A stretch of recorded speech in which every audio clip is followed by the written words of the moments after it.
جو لوگ اپنے مالوں کو رات دن چھپے کھلے خرچ کرتے ہیں ان کے لیے ان کے رب تعالی کے پاس اجر ہے،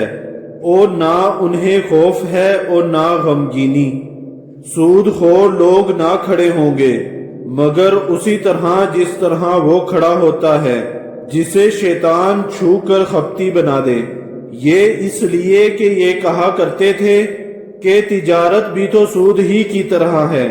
حالانکہ اللہ تعالی نے تجارت کو حلال کیا اور سود کو حرام۔ جو شخص اپنے پاس آئی ہوئی اللہ تعالی کی نصیحت سن کر رک گیا، اس کے لیے وہ ہے جو گزرا اور اس کا معاملہ اللہ تعالی کی طرف ہے، اور جو پھر دوبارہ حرام کی طرف لوٹا وہ جہنمی ہے، ایسے لوگ ہمیشہ ہی اس میں رہیں گے۔ اللہ تعالی سود کو مٹاتا ہے اور صدقے کو بڑھاتا ہے، اور اللہ تعالی کسی ناشکرے اور گناہگار سے محبت نہیں کرتا۔ بے شک جو لوگ ایمان کے ساتھ سنت کے مطابق نیک کام کرتے ہیں، نمازوں کو قائم کرتے ہیں اور زکوٰۃ ادا کرتے ہیں، ان کا اجر ان کے رب تعالی کے پاس ہے، اور ان پر نہ تو کوئی خوف ہے اور نہ اداسی اور غم۔ اے ایمان والو، اللہ تعالی سے ڈرو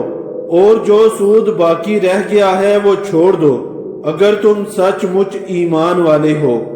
اور اگر ایسا نہیں کرتے تو اللہ تعالی سے اور اس کے رسول سے لڑنے کے لیے تیار ہو جاؤ، اور ہاں اگر توبہ کر لو تو تمہارا اصل مال تمہارا ہی ہے، نہ تم ظلم کرو نہ تم پر ظلم کیا جائے، اور اگر کوئی تنگی والا ہو تو اسے آسانی تک مہلت دینی چاہیے، اور صدقہ کرو تو تمہارے لیے بہت ہی بہتر ہے اگر تم میں علم ہو۔ اور اس دن سے ڈرو جس میں تم سب اللہ تعالی کی طرف لوٹائے جاؤ گے، اور ہر شخص کو اس کے اعمال کا پورا پورا بدلہ دیا جائے گا، اور ان پر ظلم نہیں کیا جائے گا۔ اے ایمان والو، جب تم آپس میں ایک دوسرے سے میعاد مقرر پر قرض کا معاملہ کرو تو اسے لکھ لیا کرو، اور لکھنے والے کو چاہیے کہ تمہارا آپس کا معاملہ عدل سے لکھے، اور کاتب کو چاہیے کہ لکھنے سے انکار نہ کرے جیسے اللہ تعالی نے اسے سکھایا ہے، پس اسے بھی لکھ دینا چاہیے، اور جس کے ذمہ حق ہو وہ لکھوائے، اور اپنے اللہ تعالی سے ڈرے جو اس کا رب ہے،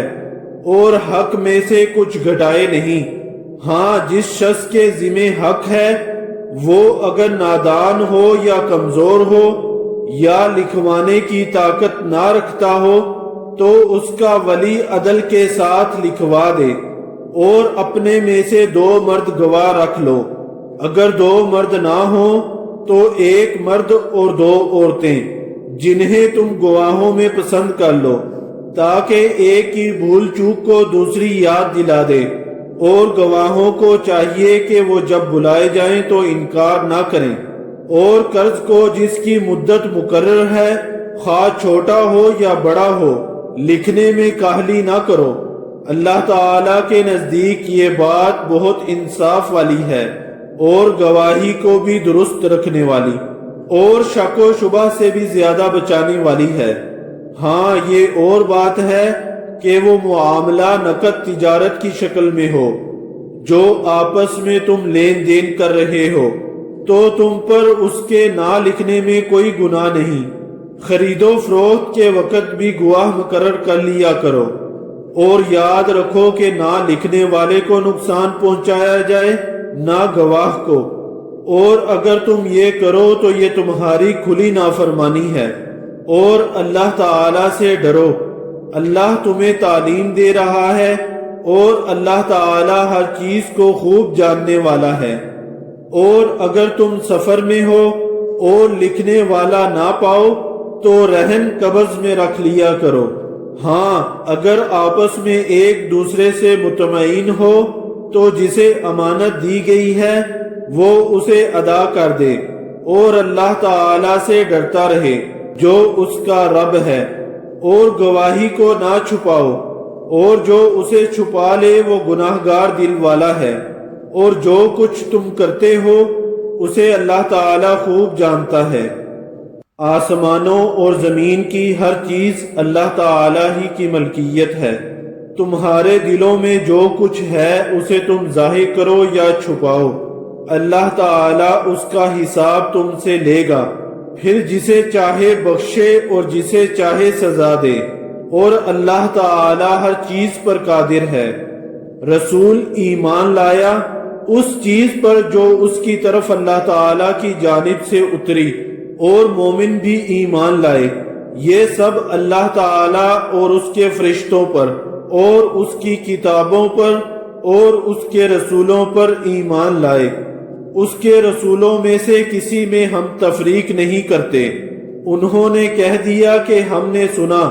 اور اطاعت کی، ہم تیری بخشش طلب کرتے ہیں اے ہمارے رب، اور ہمیں تیری ہی طرف لوٹنا ہے۔ اللہ تعالی کسی جان کو اس کی طاقت سے زیادہ تکلیف نہیں دیتا،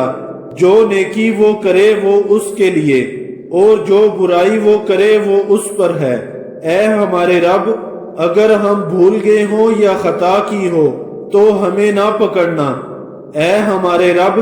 ہم پر وہ بوجھ نہ ڈال جو ہم سے پہلے لوگوں پر ڈالا تھا۔ اے ہمارے رب، ہم پر وہ بوجھ نہ ڈال جس کی ہمیں طاقت نہ ہو، اور ہم سے درگزر فرما اور ہمیں بخش دے